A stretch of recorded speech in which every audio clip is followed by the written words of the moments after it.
The nation's capital woke up this morning to front-page stories in the Washington Post and New York Times that the FBI has been conducting surveillance of mainstream protest groups concerned about animal rights and the environment. The FBI says it is merely trying to find information about violent extremists who have caused property damage. But the story has ignited a huge debate about how far our government should go.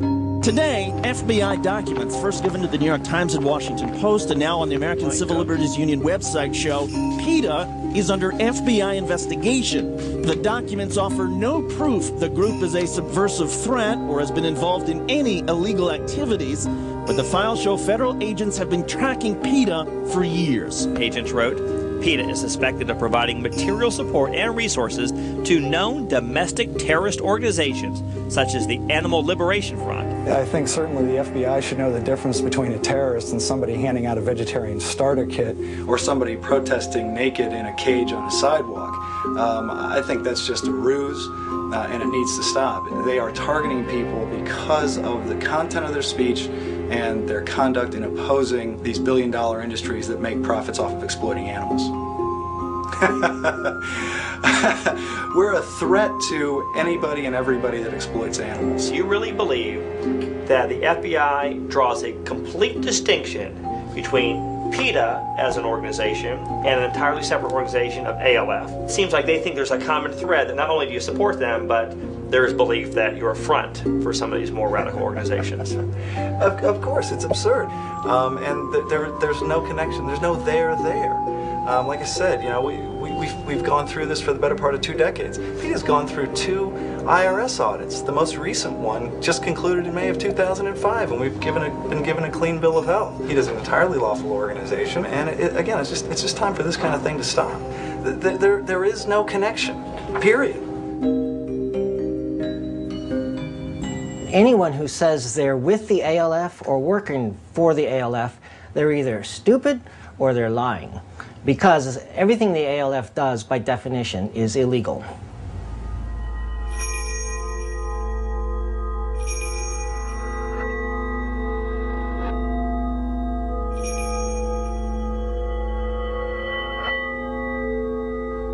The ALF has launched a number of activities, burning houses down, trashing labs, stealing animals, destroying instruments.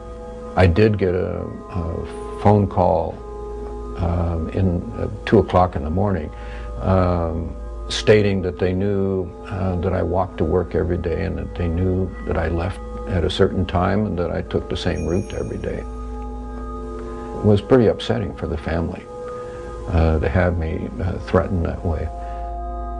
The ALF broke into the University of Pennsylvania, and within hours, the videotape was in the hands of PETA. So there's some close networking there, evidently.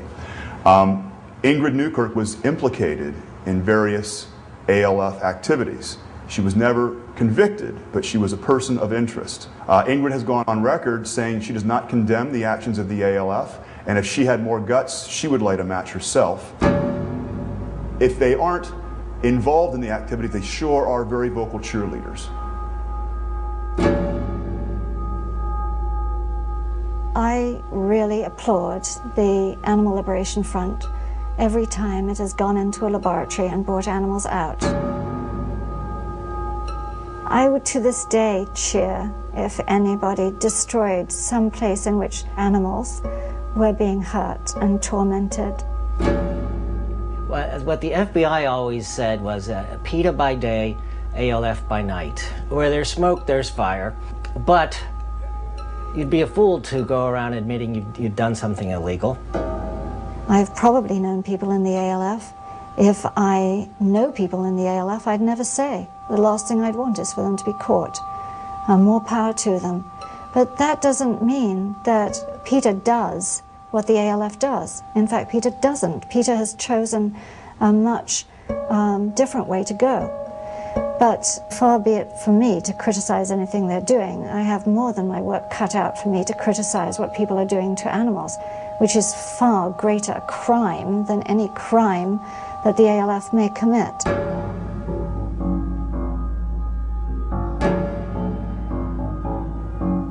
We can never win these battles by harassing an individual or threatening harm. Never.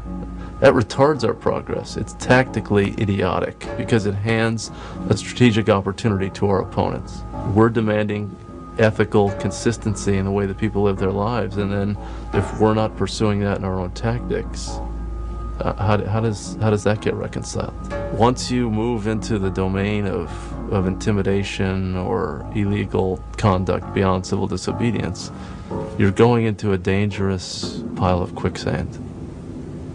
But PETA says it doesn't do that, and I understand. yeah. I understand. It's just that they don't condemn. Yeah. They don't condemn that. Yeah, and they should.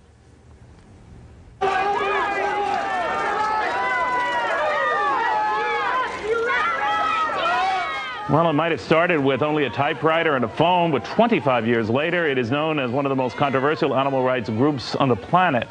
From going head-to-head with some of the biggest celebrities to staging contentious demonstrations, one thing is clear, PETA's never backed down in its 25 years. Can I get a few words for a vegan radio show that I do? Well, we're here at the PETA, Gala 25. Yes, we are. We're coming right off the red carpet here. And why do you support PETA? Because I love animals.